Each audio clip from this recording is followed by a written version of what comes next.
we have reached our destination today. Today's adventure, we're going to be exploring the Pinnacle Overlook here at the Cumberland Gap National Historic Park in Middlesboro, Kentucky. As you can see, it's not a very far walk, but there are a couple very interesting things to see here, and the view is to absolutely die for. Now, there's a couple of signs right here, and this one talks about the Cumberland Gap, people making their way into Kentucky. And this one here gives you an overview of the Pinnacle. And this is what it looked like back in the old days. And this is before the trees grew up, and you can see the road. And I promise you that that road is every bit as curvy as that coming up here. And you can tell at one time it used to be privately owned. I believe this became a national park in the 1930s. This area that we're at up here, I believe, was also built in the 1930s. Almost looks like a place for buses to drop people off. There are bathrooms right here. So you have everything pretty much you need here. And as you can see, the path goes that way. Now, there's also a path on the other side of the parking lot there that doesn't require you to climb steps. So you can use either, and there's also identical signs to the signs that we've just seen right here on those paths. Well, let's go explore. All right, we've come up the trail not too far because actually the trail's just not that long. But marked on the trail here is the line between Kentucky and Virginia. So as you're walking, you are in Kentucky and then you're in Virginia, and I am standing on each side of the line. There's my feet, so half of me's in Kentucky and half of me's in Virginia. Now also too, off to the left here splits a trail that goes to Fort Lyon. During the Civil War, both the Union and Confederate armies had forts in this area, and Fort Lyon was a Union fort. And when we get done going to the Overlook, we'll go up and investigate Fort Lyon.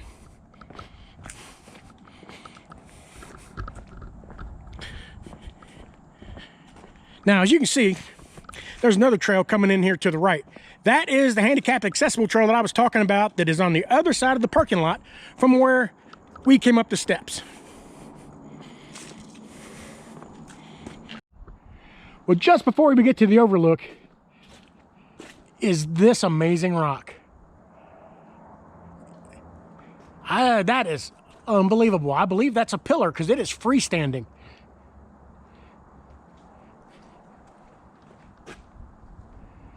Very interesting. And right before us here is the Overlook.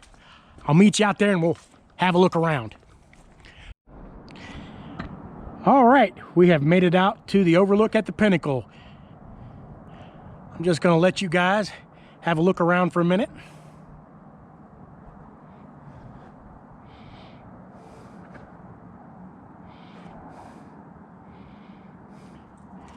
Just an amazing view. Now that town you see down there, that is Middlesboro, Kentucky. The only town in the United States built in a meteor crater. Now, the town right directly below us here, that is Cumberland Gap, Tennessee.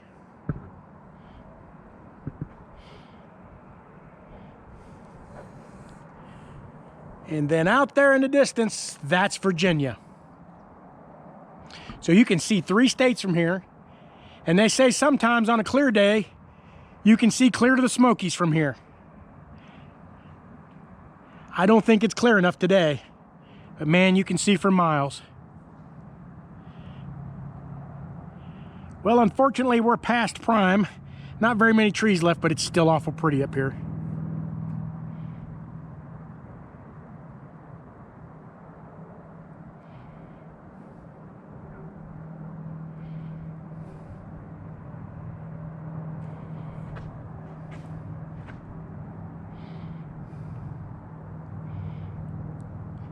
Well, all right, there's still some other things to see here. Let's go look around. Now, on the way back out here, I noticed this sign. This talks about how people have been coming here to enjoy the view for generations.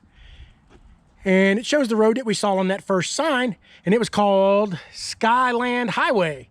And that is still the road pretty much that you used to get up here now. And you can see there used to be a observation tower up here.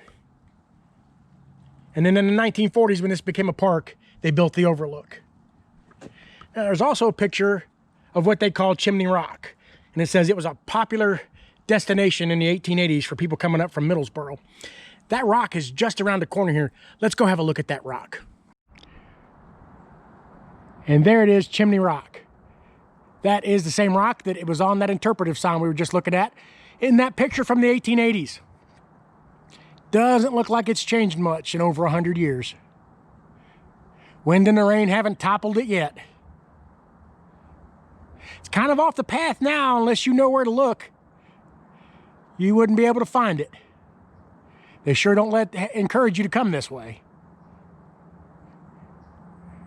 All right, well, we better get back up on the trail and let's go have a look at that Civil War fort.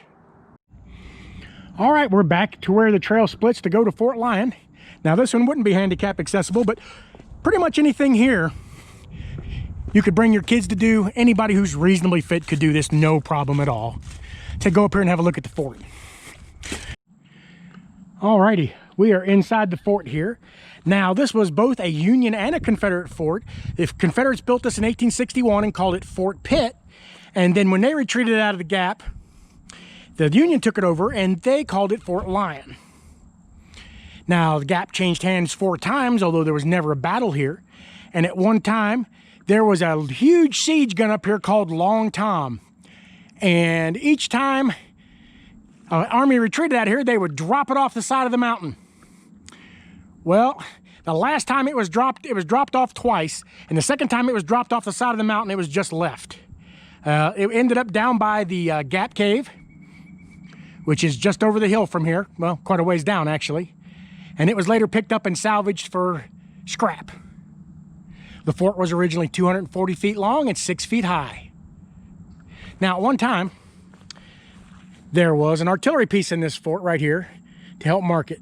But people vandalized it so much that they took it out of here and put it up down by the visitor center so they could keep an eye on it. Now, you're all thinking, this doesn't look like a fort. Well, this is not a wooden fort. This was an earthen fort, and it had some wooden headlogs. Now, of course, the wooden headlogs are long gone. But try to imagine this. 240 feet long, 6 feet tall, with artillery pieces in it. When the South had it, they would have pointed north, and when the North had it, they would have pointed south. All right, well, let's go up the top and have a look. All right, we've come up out of the fort and gone down this trail a little further, and as you can see, we're coming to the Powell Valley overlook. So let's walk on out here and have a look around. All right, well, this isn't near as fancy or as safe as the other overlook, but we're looking out into the Powell Valley.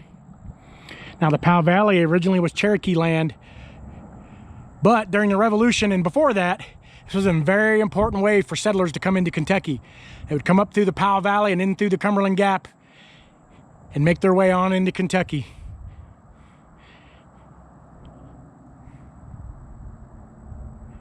Down the Powell Valley, about 8 or 10 miles, is a place known as Martin Station.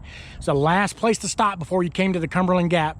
They've rebuilt a fort there using the original plans, and we're going to go there sometime on an adventure. It'd be well worth seeing. It's not in Kentucky. I usually stay in Kentucky, but it's extremely important to Kentucky history.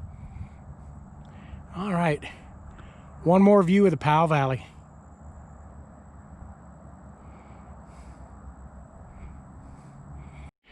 All right, we've made it back from the Powell Valley overlook, and this is the outside of the walls to that Civil War fort. As you can see, they're pretty impressive from this side. Imagine trying to attack up this mountain and get to that fort. Well, luckily no one ever had to do it. And you have to try to imagine this mountain with no trees on it. And as you can see in the woods here, the trees aren't very old here. You can imagine a little better this time of year with the leaves off. You can see through the woods. They could have seen for miles with those guns. All right, as you can see, we've made it back to where we started from. So that's going to wrap up today's adventure. I hope you enjoyed it. If you did, be sure to give us a like and a share. Don't forget to subscribe. Thanks for coming along today, folks, and we'll see y'all next time.